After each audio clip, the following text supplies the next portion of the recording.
In addition to the shell game, Calvi remained Sindona's successor as the principal banker for the heroin trade.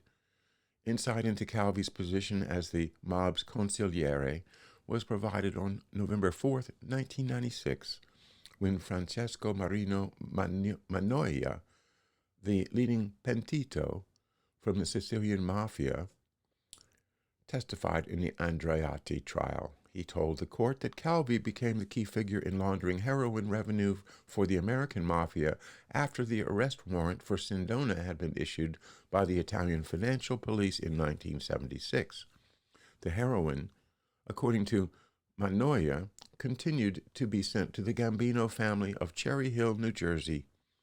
The Gambinos deposited large sums of their earnings in the banks controlled by Calvi for cleansing by the IOR.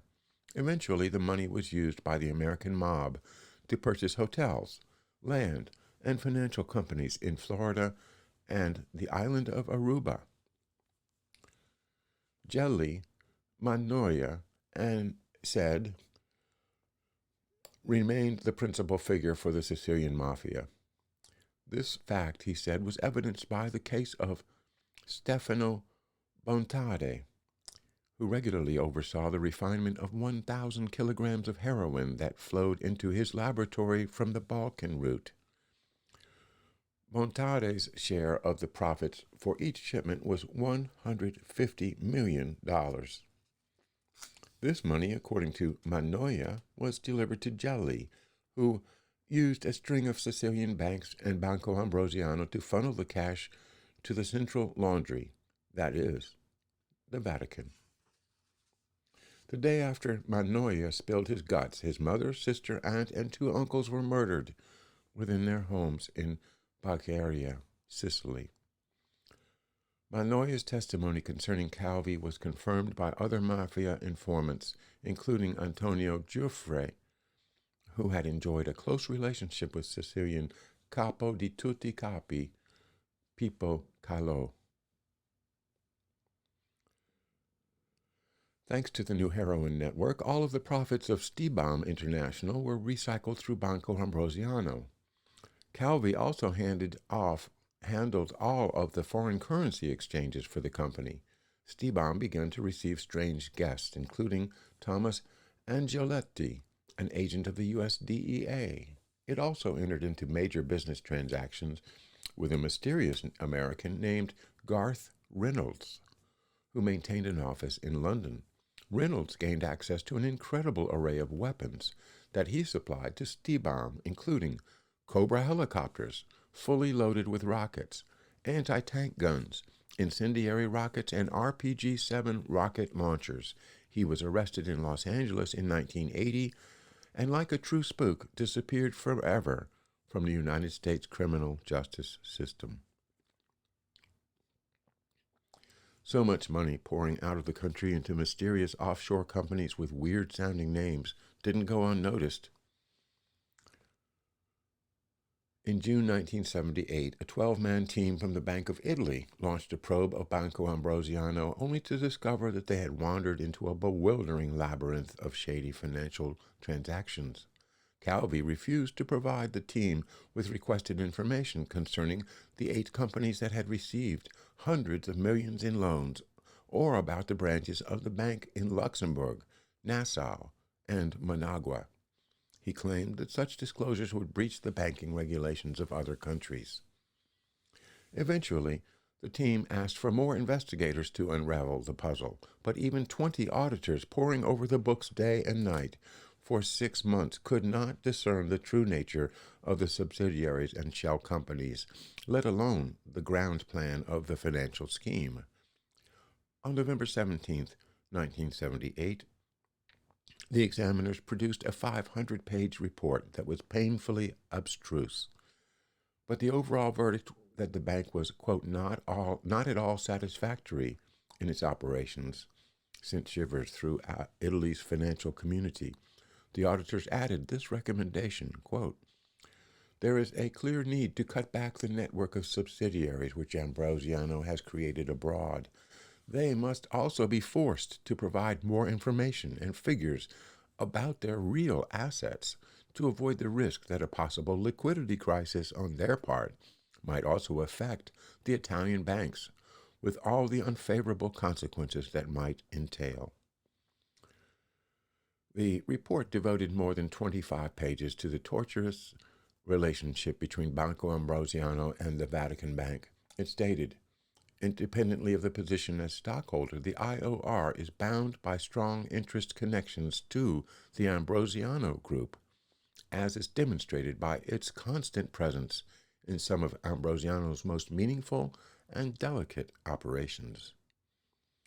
When the news of the report was leaked to the public, shares of Ambrosiano fell 30% on the Milan exchange, and a horde of panicked depositors descended on the once-staid bank to withdraw their savings. The findings garnered the attention of the financial police, who opted to take a closer look at the books of Banco Ambrosiano and the dealings of Roberto Calvi. The new investigation, headed by Judge Luca Mucci, provided Calvi with provided Calvi with to move the base of his international operations even deeper within the heart of Latin America. In 1980, he opened Banco Ambrosiano de America del Sud in Buenos Aires. As soon as the new investigation got underway, Boranomio Andreatta, Italy's Treasury Minister, met with Cardinal Agostino Casaroli, the Vatican Secretary of State, to urge the severance of all ties between the Holy See and Roberto Calvi. Casaroli presented these concerns to the Holy Father, but so much money was pouring into the IOR and solidarity that John Paul II opted to ignore the warning. Matters beyond the control of Calvi, the CIA, and the Vatican also served to undermine the shell game. Throughout 1979, interest rates throughout the world soared to astronomical heights, making it more expensive for Banco Ambrosiano to obtain money for the loans. The Ambrosiano officials, prompted by the nagging concerns of board members Roberto Orsan and Deputy Chairman Roberto Rosone, began to demand definite proof from Calvi that the Vatican maintained control over the 8 ghost companies. The situation worsened as the dollar rose sharply against the lira, diminishing the worth of the lira-denominated bank shares.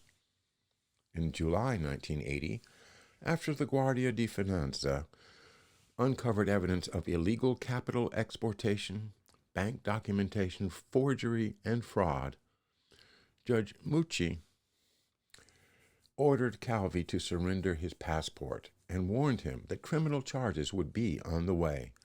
The banker was not amused. He needed his passport. He intended to meet with the oil-rich Arabs to secure a bailout. Thanks to the intervention of Gelli and leading members of P2, who provided bribes to Ugo Giletti and other members of the Superior Court of the Magistrature, Calvi managed to recover his passport just in time to travel to Nassau, where he forged a link between Ambrosiano Overseas and Artoc, a leading financial institution of the Arab world, that's ARTOC. A temporary agreement between the two firms was signed in London. Calvi now believed that his hope for salvation would come from the Muslim world. His faith was misplaced. The millions never materialized. On January 21st, 1981, a group of Milanese shareholders in Banco Ambrosiano, fearing that the balloon would burst and their shares would be worthless, wrote a long letter to John Paul II urging him to investigate the unholy ties between Marcinkus, Calvi, Umberto Ortolani, Gelli, and the huge flow of cash into the corporations under the patronage of the Vatican. The letter, which was written in Polish so the Pope could easily understand it, said the following: The IOR is not only a shareholder in Banco Ambrosiano, but also an associate and partner of Roberto Calvi. It is revealed by a growing number of court cases that Calvi stands today astride one of the main crossroads of the most degenerate Freemasonry and mafia circles as a result of inheriting Sindona's mantle. This has been done once again with the involvement of people generously nurtured and cared for by the Vatican, such as Ortolani, who move between the Vatican and powerful groups of the international underworld.